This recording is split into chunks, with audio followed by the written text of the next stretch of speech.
हरि नारायण आंवले के वृक्ष की पत्तियों पर शयन करेंगे और भगवान शंकर उनका अनुमोदन करेंगे, तब श्री हनुमान जी महाराज उनसे विनती करने के लिए पधारते हैं। 33 कोटि देवता, भगवान विष्णु जब शयन से उठते हैं, देवसोनी एकादशी को जब भगवान उठेंगे, नेत्र खोलेंगे, तो प्रथम दर्शन भगवान विष्णु। श्रीमद् भागवत कथा, स्कंद पुराण, पद्म पुराण, अग्नि पुराण, जितने भी पुराण उठाना चाहे सारी पुराणों को उठाकर देखना कि प्रथम वर्णन आपको मिलेगा कार्तिक महत्तम का, कि भगवान नारायण सर्वप्रथम जब नेत्र खोलते हैं, अपनी देव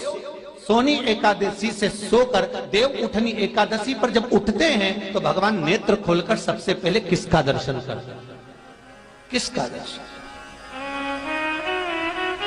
स्कंद पुराण कहती है, विष्णु पुराण कहती है कि भगवान नारायण जब नेत्र खोलते हैं तो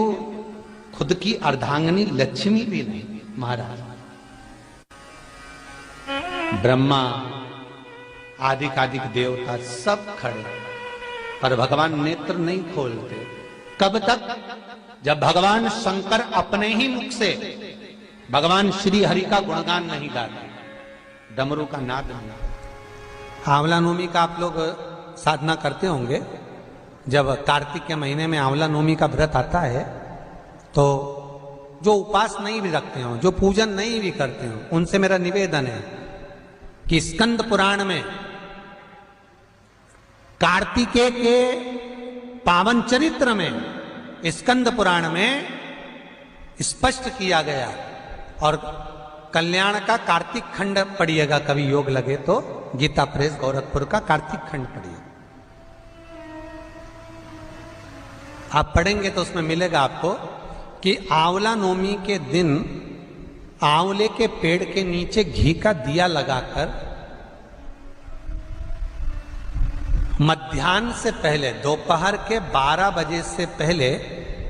आंवले के पेड़ के नीचे आंवला नवमी के दिन कार्तिक के महीने में, स्कंद पुराण कहती है, जो घी का दिया लगाकर पूजन कर कर अपना पल्लू पसार कर आंवले के वृक्ष की डाली में से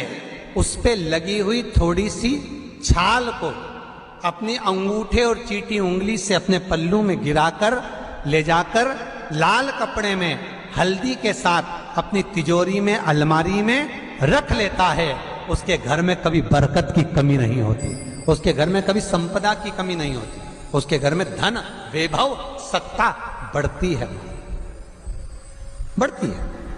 आंवला नवमी की कथा में एक प्रसंग आता है।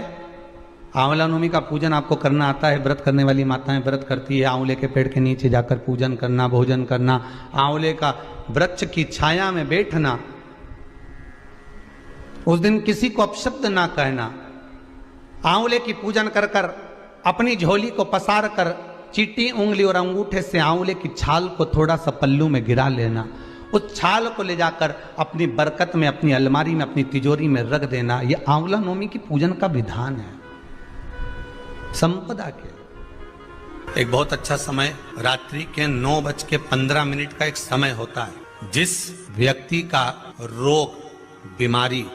समाप्त नहीं हो रही हो, हॉस्पिटल में पड़ा हुआ है, कोई बहुत भारी बीमारी में ग्रसित है, छूट ही नहीं पा रहा, तो रात्रि को 9:15 पर किसी भी दिन शंकर भगवान के